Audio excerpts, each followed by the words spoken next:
BMS academy में आपका स्वागत है। नेक्स्ट हमारे पास इंडेक्स फंक्शन अवेलेबल है। इंडेक्स से हम किसी पर्टिकुलर रेंज में रो और कॉलम नंबर स्पेसिफाई करके उस किसी पर्टिकुलर इंफॉर्मेशन को एक्सट्रैक्ट कर सकते हैं।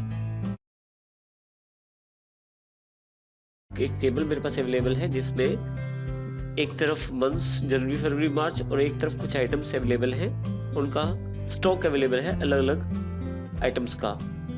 अब मान लीजिए मुझे देखना है इसमें सीडी का जो स्टॉक है वो अप्रैल में कितना है, तो ये जानकारी मैं ले सकता हूँ इंडेक्स फंक्शन के द्वारा।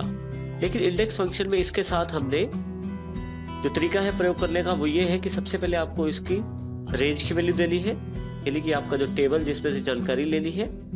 फिर आपको रो नंबर स्पेसिफाई करना है जैसे कि अप्रैल का, और फिर कॉलम नंबर स्पेसिफाई करना है जैसे कि सीडी का। उदाहरण के लिए हम इस फार्मूला को अप्लाई करके देख लेते हैं।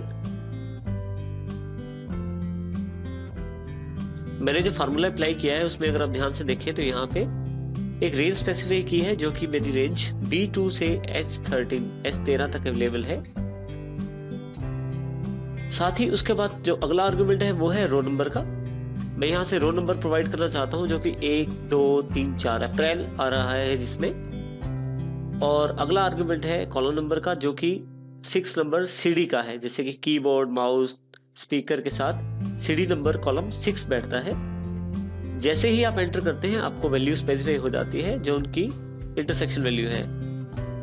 अब एक तरह से आप ये देखें 1720 वैल्यू मेरे पास रिप्रेजेंट हो गई है। इंडेक्स फंक्शन को अकेला प्रयोग करने के बजाय मैं इसको मैच फंक्शन के साथ मिला के प्रयोग कर सकता हूँ। इसके लिए इस एग्जांपल को समझना जरूरी है। देखिए सबसे पहले जैसे पहले मैच एग्जांपल में हमने किया था बिल्कुल वैसे ही हमने दो आइटम्स का मैच वैल्यू ढूंढा है।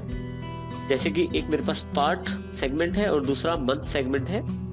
पार्ट जिसमें कि सीडी डीवीडी में कुछ भी टाइप करता हूँ, इसी तरह से मंथ पे मैं जनवरी फरवरी या कोई भी मंथ टाइप करता हूँ। उसके अकॉर्डिंग मेरे पास मैच फंक्शन मुझे अवेलेबल करवा देता है वैल्यूज। जैसे कि ये देखिए पहला मैच जो है मुझे पार्ट नंबर अवेलेबल करवाता है। पार्ट नंबर का जो कॉलम नंबर है वो मुझे यहाँ मैच के थ्रू मिल जाएगा। इसी तरह से जो दूसरा मैच है वो मुझे जनवरी फरवरी मार्च अप्रैल यानी कि जो भी मंथ है उसका रो नंबर प्रोवाइड करवा देगा। अब मेरे पास रो और कॉलम नंबर तो यहाँ से अवेलेबल हो गए हैं। अब मैं सेल्स में एक सेल मैंने अलग से बनाया है, यहाँ अगर डबल क्लिक करूँ तो देखिए बिल्कुल उस मैच फंक्शन को थोड़ा सा मैंने सुधार रूप दे दिया है। इसमें सबसे पहले मैंने रेंज ली है जो बिल्कुल सेम है जैसे पहले इस इंडेक्स फंक्शन में मैंने ली थी। अब की बार मैन्युअली मुझे रो और कॉलम देने की जरूरत नहीं है। मैंने J9 का जो रेफरेंस है वो दे दिया है रो की जगह, और जो J8 है उसका रेफरेंस दे दिया है कॉलम नंबर की जगह। जैसे ही मैं एंटर करता हूँ मेरे पास वैल्यू मिल जाती है आउटपुट के रूप में। मान लीजिए यहाँ अगर मैं कुछ चेंजेस भी करता हूँ तो उसके आधार पे मुझे सेल्स मेरी मिल जाएगी।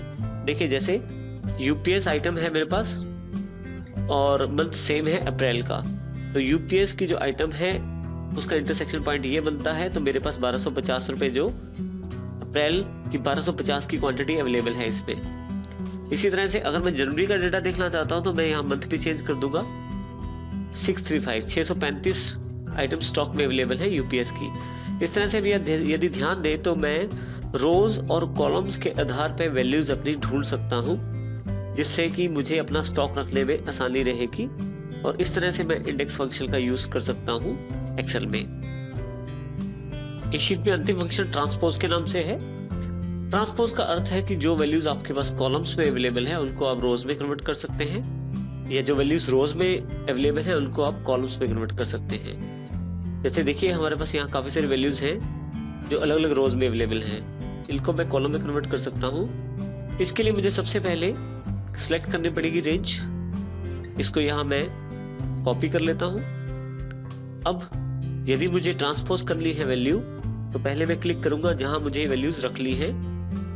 पेस्ट में आप जाएंगे, यहाँ देखिए ट्रांसपोज का ऑप्शन आपके पास अवेलेबल है। यदि आप इस पे क्लिक करते हैं तो आपको वैल्यूज जो रोज में अवेलेबल थी अब अलग अलग कॉलम्स में अवेलेबल हो गई है। इस प्रकार से ट्रांसपोज से आप रोज की वैल्यू कॉलम्स में और कॉलम्स की वैल्यूज रोज में ट्रांसफर कर सकते हैं।